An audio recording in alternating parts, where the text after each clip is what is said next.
ओम तत्त सत्य गीता का 3रा अध्याय और 3रा ही श्लोक। यहाँ भगवान कह रहे हैं कि हे निष्पाप अर्जुन, इस मनुष्य लोक में 2 प्रकार से होने वाली निष्ठा मेरे द्वारा पहले कही गई है। वो 2 निष्ठा कौन कौन सी है? सांख्य नाम ज्ञान योगेन, मतलब जो ज्ञानियों के लिए है वो तो सांख्य योग है, और योगी नाम निष्ठा कर्म योग की है। मतलब यहाँ क्या बताया कि भगवान ने 2 निष्ठाएं बताई, और ये दोनों निष्ठाएं लौकिक हैं। लौकिक मतलब संसार के लिए और संसार में काम करने के लिए। उन 2 निष्ठाओं में एक निष्ठा है ज्ञान योग की और एक निष्ठा है कर्म योग की। तो जो हम संसार में काम करते हैं उसके काम करने के तरीके का नाम निष्ठा है। इन दोनों निष्ठाओं के द्वारा भी आप भगवान की प्राप्ति कर सकते हैं, आत्मज्ञान की प्राप्ति कर सकते हैं।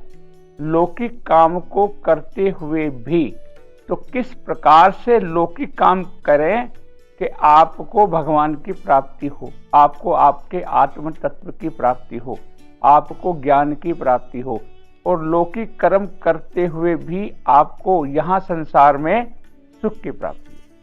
तो यहाँ 2 निष्ठाएं भगवान ने बताई। अनग मतलब अर्जुन को बोल रहे हैं, ये 2 प्रकार की जो निष्ठाएं हैं इसमें काम कैसे करना है इसको आप समझें। सांख्य योग में ज्ञानी क्या करता है?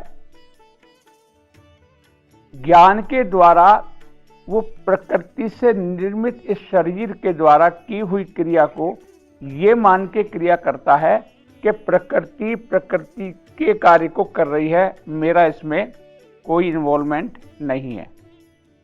क्योंकि जो आप काम करते हैं, आप देखिए तो प्रकृति के 3 गुणों से ही करते हैं।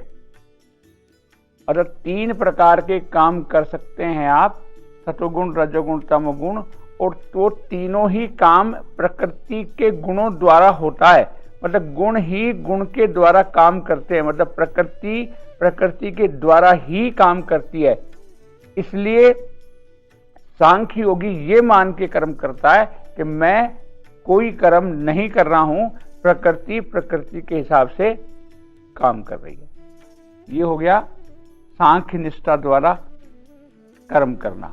अब दूसरी उन्होंने बताई कि योगी जो है कर्म योग को करता है। योगी जो है कर्म योग को। अब कर्म निष्ठा क्या है?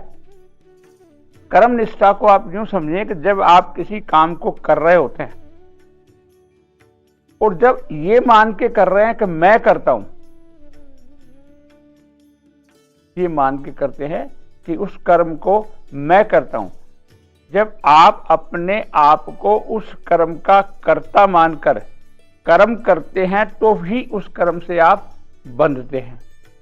यदि उसी कर्म को सेवा के भाव से आप करते हैं तो सेवा के भाव से करने के कारण वही फिर कर्म योग हो जाता है। वो कर्म नहीं रहता, आपके बंधन का कारण नहीं रहता, बल्कि वो कर्म योग बन जाता है, और कर्म योग बनने के कारण आप उसके कर्म से, उसके सुख दुख से बंधते नहीं है। तो भगवान यहाँ क्या करें, 2 निष्ठाएं भगवान इसमें बता रहे हैं। पहली निष्ठा उन्होंने बताई सांख्य योग की, जिसमें 24 तत्व का आपका शरीर और उन 3 गुणों से। देखिए आप काम जो करते हैं इस शरीर से ही करते हैं, शरीर की इंद्रियों से ही करते हैं। जब शरीर की इंद्रियों से ही काम करते हैं तो काम तो शरीर के द्वारा ही हो रहा है, और प्रकृति का काम प्रकृति के द्वारा ही हो रहा है। तो इसको हो गया सांख्य योग की निष्ठा। और कर्म योग की निष्ठा, जो कर्म आप करते हैं कर्म से बंधते कब हैं? जब आप कर्म के कर्ता बनते हैं। यदि ये मान करके कर्ता बनेंगे, और कर्ता से मुक्ति कैसे मिलेगी आपको? प्रत्येक काम को जिस वक्त आप सेवा के भाव से करेंगे, भगवान के अर्पण करके करेंगे, तो वही कर्म आपके द्वारा किया हुआ कर्म आपके बंधन के बजाय आपके मुक्ति का कारण बन जाएगा। कैसे बन जाएगा? पजामे का नाड़ा पजामे की नाड़ी की जो गांठ है वहीं से बंधती है और वहीं से खुलती है। कर्म योग के द्वारा कर्मों से मुक्ति होती है और कर्म करने से कर्म के बंधन होते हैं। एक ही जगह से होते हैं दोनों काम। क्योंकि कर्म करने का तरीका आपको नहीं आ रहा है तो वही कर्म आपके सुख दुख का बंधन का कारण बन रहा है, और वही कर्म आपको कर्म करना आ रहा है, सेवा के भाव से कर रहे हैं, तो उसी कर्म से आपको मुक्ति मिल रही है। क्यों मिल रही है? क्योंकि संसार में जब आप आए हैं तो बिना कर्म के तो आप एक पल भी नहीं रह सकते। क्योंकि भगवान स्वयं कह रहे हैं कि भाई जब मैं इस अवतार में आया हूं तेरे सामने मनुष्य के रूप में, तो भी मैं ये काम कर रहा हूं। इसलिए कर्तव्य तो सबको करना पड़ेगा। तो भगवान ने यहाँ 2 निष्ठाएं बताई, उन 2 निष्ठाओं में से किसी निष्ठा के द्वारा भी आप काम कीजिए। तो जिस निष्ठा के द्वारा आप काम करेंगे और भगवान जो गीता में बता रहे हैं इसके अनुसार करेंगे तो निश्चित तौर से आप कर्म करते हुए किसी भी कर्म से बंधेंगे नहीं, और आपको तत्व ज्ञान की प्राप्ति और जो मूल आपका उद्देश्य है भगवान की प्राप्ति, वो सहज रूप से प्राप्त हो जाएगी। ओम तत्सत।